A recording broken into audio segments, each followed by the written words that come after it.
मध्ये ह्या मेंढ्यांना किती चारा लागतो, तर मी आज तुम्हाला सविस्तर माहिती सांगतो आणि कशा प्रकारचा द्यायचा, किती खाऊ शकतात ही ह्याच्याबद्दल सांगतो. आपल्याकडे आहे म्हणून टाकायचा तर तसं नाही. आता हे बघू शकता रिलॅक्समध्ये प्राणी आहेत, चारा नाही का, सगळं काय आहे, सगळं काय आहे, पण ह्यांचं जे पोट आहे ना ते बघा भरलेलं आहे. त्याच्यामुळे त्यांना चाऱ्याची गरज नाही तर माणसाची गरज आहे. म्हणजे माणसाबरोबर खेळणं, प्रेम करणं, ह्या सगळ्या गोष्टींची गरज असते ह्या मेंढीपालनामध्ये. तुम्ही म्हणाल की ह्याच खेळतात आहे, तर सगळ्यात मोठा हिटलर डॉन तिकडे दाखवा, तो बघा खाऊन झोपलेला आहे. तर त्यालासुद्धा काही त्या म्हणजे चाऱ्याची गरज नाही किंवा काय नाही. तर आपल्याला काय कन्सेप्ट होती की ह्यांना कंटिन्यू चारा घातला पाहिजे, तर तशी काही गरज नाही. तर ह्या कमीत कमी एका मेंढीला 2.5 ते 3 किलो चारा जर असेल दिवसभरामध्ये, म्हणजे सकाळी एक टाईम आणि संध्याकाळी एक टाईम, तर 100% ती त्या पद्धतीनं खातात.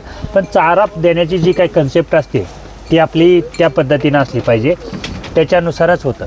एक मेंढीला जर काय एक टायमिंगला 2.5 किलो जर चारा असेल तर मात्र अशा पद्धतीनं त्या खाऊन पिऊन मस्तपैकी माणसाबरोबर खेळण्याच्या मूडमध्ये असतात.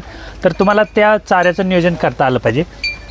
आणि चारा देताना कधी पण हिरव्या चाऱ्याचं जे पर्सेंटेज आहे ते कमी झालं पाहिजे आणि सुक्का चाऱ्याचं जे पर्सेंटेज आहे जास्त पाहिजे. आणि जो काही ओला चारा आहे ना तो कमी प्रमाणात, म्हणजे 40%च्या वर गेला नाही पाहिजे. कारण सुक्या चाऱ्यामध्ये जे काय असतात पाणी पिणे वगैरे ह्या सगळ्या गोष्टी ह्यांच्यासाठी पोषक असतात. आणि जर काय तुम्ही हिरवा चारा दिला ह्यांना तर ह्यांची लघवी किंवा ह्यांच्या लेंड्यांवाटी जास्त प्रमाणात ते शरीरातनं बाहेर टाकतात आणि त्यांच्या अंगाला लागत नाही. जर असं काही खायला दिलं तर मग असे प्राणी आपल्याबरोबर खेळतात, मस्ती करतात. अशा पद्धतीनं म्हणजे त्यांचं जे काही जीवनक्रम असतो तो चालत असतो. आता ह्या आमच्या गौरीचं बघा बाळ आहे पोटामध्ये तिच्या, पण तिचं एक आहे की मला सांभाळलं पाहिजे, माझ्याबरोबर खेळलं पाहिजे. आणि ज्यांना कोणाला डाऊट वाटतो मार्ग्याळ बंदिस्त होत नाही किंवा फिरस्त्या मेंढ्या बंदिस्त होत नाही, तर हे पाहू शकता माझ्याकडचं हे फिरस्तीचं आहे आणि मी आणलं होतं. आणि आता ते बंदिस्तमध्ये बघा कसं एकदम गुटगुटीत दिसतं आणि ही पण गुटगुटीत एकदम दिसत आहेत.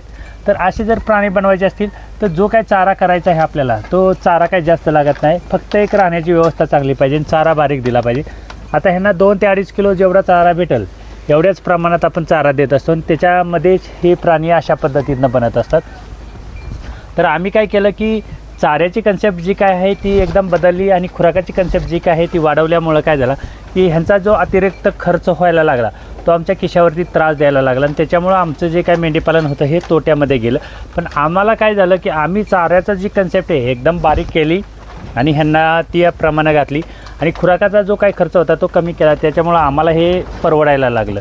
तर प्रत्येकाने विचार घेताना किंवा करताना विचार करायचा. आज मी मस्त सांगेन की तुम्हाला लाखाचे प्राणी असतात, पण माझा मी अनुभव सांगतो. मी जेव्हा कोणाकडे जायचो किंवा कोणाकडं मेंढ्या असतील तेव्हा त्यांना काय विचारायचो, ठीक आहे तुमच्या प्राण्याची जी काय किंमत आहे XYZ लाख रुपये असू द्या, 2 लाख असू द्या, तुमच्या प्राण्याची किती महिन्याची किंमत 2 लाख आहे तर 5-6 महिन्याची, तर मी त्याला 2 वर्ष सांभाळला तर तुम्ही 2 लाखात परत घेणार आहे का, किंवा ह्याला मी कुठं विकणार.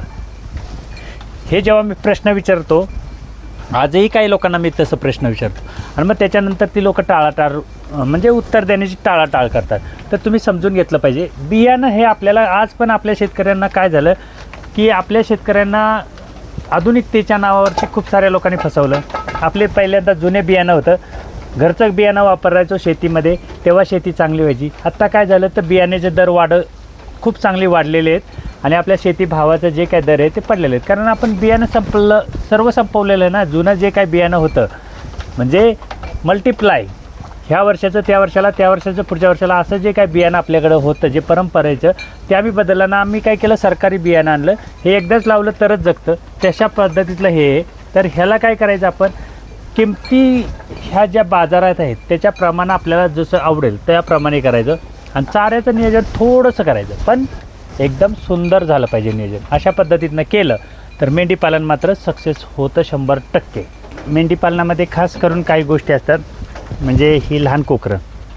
सर्वात मेंढीपालनाचा मजबूत पाया म्हणजे ही लहान कोकरं आपली असतात आणि ह्यांचं जर चांगलं संगोपन झालं, म्हणजे ही जर चांगल्या प्रमाणात वाढली, तर चांगल्या प्रमाणात त्यांचं वजन झालं तर तुमचं मेंढीपालन हे चांगल्या प्रकारचं होतं. हे मेंढीपालनातला एक पाया असतो.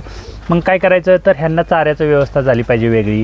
हे किती खाणार आहेत, पाव किलो पण खाणार नाहीत चारा वगैरे काय, पण ह्यांना म्हणजे खाण्याची सवय लागते की बाबा मला पण काहीतरी खायचं आहे, मी पण काहीतरी खाल्लं पाहिजे, अशाप्रमाणे हे खात असतात. आता आमचा हा बाहुबली आहे आणि त्यालासुद्धा चांगला म्हणजे खाण्याची एक चांगला मूड असतो. जेव्हा गरज असते तेव्हा इकडे गव्हाणीमध्ये येऊन तो खातो आणि जेव्हा गरज नसते तेव्हा त्याच्या आईजवळ जाऊन बसतो. आणि ही त्याची बहीण आहे. आणि मी नेहमी सांगत असतो यांच्या रक्तामध्ये मारण्याचा गुणधर्म असतो. आणि ही बघा बाजूला आमची चांगली 4 महिन्याच्या वरची मादी आहे आत्ताही. आणि एवढी सुंदर जर अशा प्रमाणात जर बनवत असेल, खुराक कमी लागत असेल आणि जर अजून जर ह्यांना खुराक वाढवलं, म्हणजे मी 1 किलो 26 प्राण्यांना देतो आणि जर काय 2 किलो केलं 26 प्राण्यांना, म्हणजे सकाळी 2 किलो संध्याकाळी 2 किलो, तर ह्याच्यापेक्षामध्ये चांगल्या क्वालिटीमध्ये पिल्लं होतील आणि प्राणीही चांगले होतील. पण कसं होतं आहे, खुराकाचा जर खर्च वाढवायचा म्हटलं तर आपल्या खिशावरती ताण पडतो. त्याच्यापेक्षा जर चाऱ्यावरती होत असेल तर त्याप्रमाणे केलं पाहिजे. तर अशा पद्धतीनं मेंढीपालन होतं. पण जर काय ह्यांचं लहानपणी संगोपन झालं, म्हणजे ह्या ज्या मोठ्या माद्या आहेत हे मला तेव्हा माहीत नव्हतं की ह्यांचं संगोपन कसं करायचं, ह्यांना काय करायचं, आणि ती त्यांच्यामध्ये जी चूक झालेली आहे ती मी आता ह्यांच्यामध्ये होऊ देणार नाही. त्याच्याप्रमाणे ह्या सर्वांचं नियोजन आता चाललेलं आहे तसं. आणि ह्यांचं नियोजन ओके झालं माझं सक्सेस, तर मग माझ्याकडं जी काय गौरी आहे ती 3 पिल्लं देते, तिच्याप्रमाणे जर ह्यांचं स्ट्रक्चर झालं तर मग भविष्यामध्ये तसल्या 25 माद्या ठेवल्या तरी मेंढीपालन हे योग्य प्रमाणे चालतं. मेंढीपालनामध्ये जर अशा काय माद्या होत असतील लहान पिल्ला, तर मात्र मेंढीपालन कधीच वाईट नाही. फक्त काय झालं की लोकांनी ह्यांची वेगळी जाहिरात केली, पण आपण जे काय घेणारी होतो किंवा ज्यांनी कुणी आपण घेतलं त्यांनी कधीच विचार केला नाही की भविष्यात ह्याचं मार्केट असं राहील का, ब्रीडिंग मार्केटच राहील का, कटिंग मार्केट सर्व जिवंत समोर आहे, सगळ्या काही गोष्टी दिसत आहेत. पण आपण काय केलं की जास्त पैसे मिळण्याच्या नादामध्ये आपण ब्रीडिंगच्या मार्केटच्या मागे लागलो आणि तिथेच खूप सारी लोकं फसलेली. आज हळूहळू एक जण मला येऊन सांगतो आहे. मग मी प्रत्येकाचा व्हिडिओज करतो इथं आल्यानंतर. मला सांगण्यापेक्षा तुम्ही लोकांना सांगा, लोकांना माहिती पडू द्या की तुम्ही कशामुळे फसला, आणि त्याच लोकांची माहिती घ्यायची जे फेल झालेले आहेत. कारण काय अडचणी आल्यात ना ते सांगत असतात. सक्सेसवाला कधीच सांगत नाही अडचणींचा काय मार्ग, तो फक्त काय सांगतो की असं करा म्हणजे तसं होईल, तसं करा म्हणजे तसं होईल. पण ज्या लोकांचं सक्सेस नाही झालं त्या लोकांचं जर व्हिडिओ केलं तर ती लोकं अडचणी काय आल्यात, जशी काल आले होते बिटलवाले, त्यांनी काय सांगितलं की जशी विक्रीचं पैसे जे आता सांगतायत लोक, तसं ग्राहक कमी आहे. का कमी झालं? कारण मार्केटच तेवढं तुम्ही सांगून ठेवलं, त्याच्यामुळं विक्रीचं व्यवस्थापन कमी झालं ना. मग ह्याच्यामध्ये जर तसं झालं तर ते तसंच होणार आहे. मग त्याच्यापेक्षा आपल्याकडं चांगलं मार्केट कशाचं आहे, तर कटिंगचं मार्केट आहे. मग त्याप्रमाणे नियोजन केलं, चाऱ्याचं नियोजन करायचं, खुराकाचा जास्त प्रेशर ठेवायचा नाही, तर चांगला चारा, चांगल्या प्रकारचा चारा करायचा आणि अशी चांगली पिल्लं बनवायची. तर हे आता समोर बघताय तुम्ही, अशी जर चांगली पिल्लं बनली तर आणि सगळं काय ओके झालं ना, तर मेंढीपालन जे काय आहे आपलं ते एकदम चांगल्या प्रकारे चालणार आहे. फक्त काय हळूहळू स्टेप बाय स्टेप चढलं पाहिजे आणि स्टेप बाय स्टेप करत गेलं की 100% माहिती पडतं. मेंढ्यांसाठी जास्त व्हेरायटीचा चारा लावू नका, तर त्यातल्याच चांगल्या सिलेक्टेड व्हेरायटी ज्याच्यामध्ये चांगलं कंटेन आहेत, म्हणजे मेगा स्वीटसारखं, लसूण घाससारखं, ज्वारीच्या कडब्यासारखं, हे जेवढं कंटेंट भेटतील ना तेवढेच चारं लावा. जास्त चारं लावत बसू नका. आणि जर एखाद्याला वाटलंच की माझ्याकडे जास्त चारा लावण्याची जागा वगैरे आहे किंवा जास्त प्राणी करण्याची जागा, तर मात्र मग तुम्ही बाकीच्या चाऱ्याची व्हेरायटी आहेत त्या लावा. पण जर मेंढीपालनामध्ये एक सर्वात म्हणजे फायबरचं प्रमाण जास्त असलेला म्हणजे ज्वारीचा कडबा असतो किंवा सुका चारा कुठलाही घ्या आणि त्याच्यामध्ये ज्वारीचा कडबा कंपल्सरी ठेवा, तो एक चांगला असतो. किंवा लसूण घात घ्या. आणि मेगा स्वीट जर केलं म्हणजे ज्वारीवर्गीय कुठलंही असू द्या, ते जर केलं सर्वात उत्तम असतं. ह्यांना एकदल द्या, द्विदल द्या. कसं होतं आहे, एकदल आणि द्विदल म्हणजे काय हे शेतकऱ्यांना जर माहीत असतं तर त्यांनी चांगल्या प्रकारे शेती नसती का केली. पण एकदल आणि द्विदल हेच शेतकऱ्यांना माहीत नाही. तर त्याच्यामुळं काय करायचं, आपल्याला काय चांगलं वाटतं तर ज्वारीचं आपल्याला डॉक्टर काय सांगतो किंवा आपण जरी अभ्यास केला तरी ज्वारीवर्गीय जर भाकरी वगैरे खाल्ली तर आपल्याला पचनसंस्था चांगली होती, जेवण वगैरे चांगलं जातं. मग ज्वारीवर्गीय एक पकडायचं. ह्यांनाही तेच असतं. लसूण घास आपल्याला मेथीची भाजी का खातो तर चांगलं असतं, त्याच्यात प्रोटीन चांगलं असतं म्हणून मेथी खातो. मग ह्यांना ते एक ठेवायचं. 2 चारे झाले आणि ज्वारीचा मेगास्वीट वगैरे केला तर म्हणजे मुरघास वगैरे करून ठेवला, सर्वात उत्तम.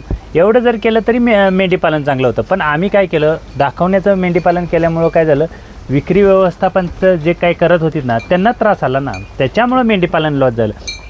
ह्यांना चारा वगैरे ह्या काही गोष्टी जास्त लागत नाहीत. फक्त जे काय करतो आहे ते नियोजनबद्ध केलं चांगल्या पद्धतीनं तर 100% चांगलं होतं. तर मेंढीपालन करताना किंवा म्हणजे माझं वैयक्तिक मेंढीपालनच आहे, पण आता इथून पुढे काही ज्यांचं लॉस झालेलं आहे, मला चांगली माहिती कोणाचं लॉसमध्ये आहेत काय, त्यांचे मी व्हिडिओ करेन, सक्सेस झालेल्यांचं कमी करेन, पण ह्यांचं लॉस का झालं हे ते सांगतील. मग तुम्हाला समजायचं की आपलं गणित कुठं चुकतं आहे आणि आपलं कुठं सरळ चाललं हे तुम्ही समजायचं आणि त्याच्यानुसार मग मेंढीपालन चालू करायचं आहे.